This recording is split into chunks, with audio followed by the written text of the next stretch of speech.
They don't need to shut down farms, they just need to make it too expensive to operate. And that's exactly what's happening right now in Washington state. Record diesel prices, tariffs driving up equipment costs, regulations stacking on top of already thin margins.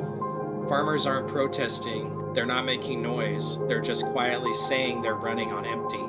And when the people who grow your food start tapping out, you don't notice it right away until you do. From Seattle to Los Angeles, this is Left Coast News. No apologies, just the truth.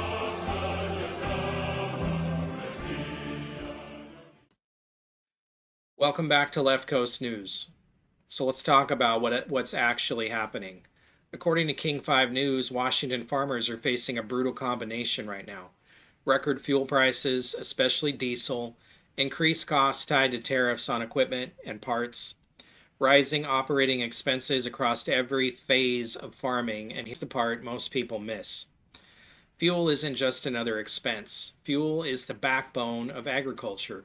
You don't plant without it, you don't harvest without it, you don't transport anything without it. So when diesel spikes, everything spikes. Why this hits different in Washington. Washington isn't just dealing with high prices, it's dealing with layered pressure. First, taxes. Under Bob Ferguson, fuel taxes are already among the highest in the country and climbing. Second, regulation.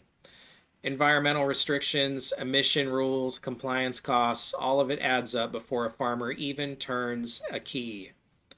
Third, logistics. Washington agriculture depends heavily on transportation from farms to processors to ports.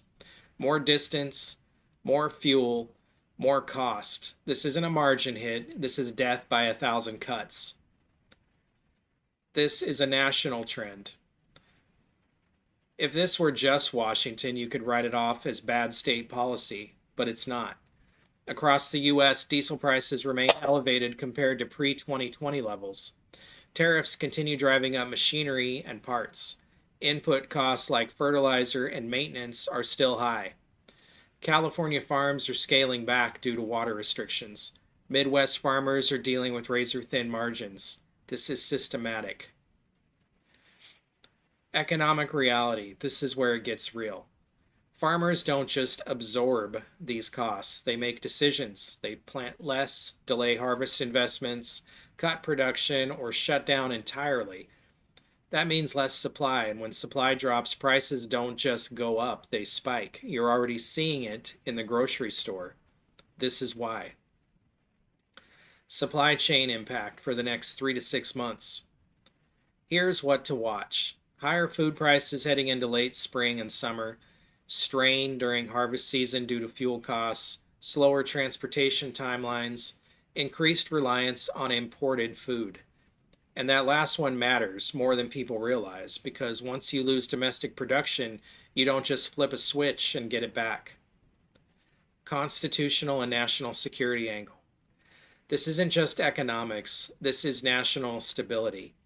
A government that cannot maintain reliable food production, stable supply chains, affordable access to essentials is failing one of its most basic responsibilities to its people. When policy decisions, whether taxes, tariffs, or regulation, start pushing farmers out of production, you're not just hurting an industry, you're weakening the country. Food independence matters, because dependence is leverage, and leverage gets used. What they're not saying out loud. No one's going to come out and say this directly, but the trend is clear. Higher costs, lower production, more imports, more control over supply chains, and farmers, they're stuck in the middle, trying to survive it. Washington farmers are telling you exactly what's happening. They're running on empty. The real question is, how long before the system runs out with them? If you're not paying attention to this now, you're going to feel it later.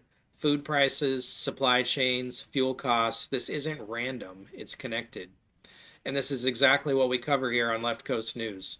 So if you want real breakdowns, not headlines, not spin, hit subscribe right now. Share this episode with someone who still thinks food just magically shows up at the store. And drop a comment below. Do you think the U.S. is at risk of losing food independence, or are we already there? Follow Left Coast News everywhere: YouTube, Rumble, Brighteon, BitChute, Spotify, Apple Podcasts, X, Facebook, Instagram, and TikTok. If one platform goes quiet, we're still talking somewhere else.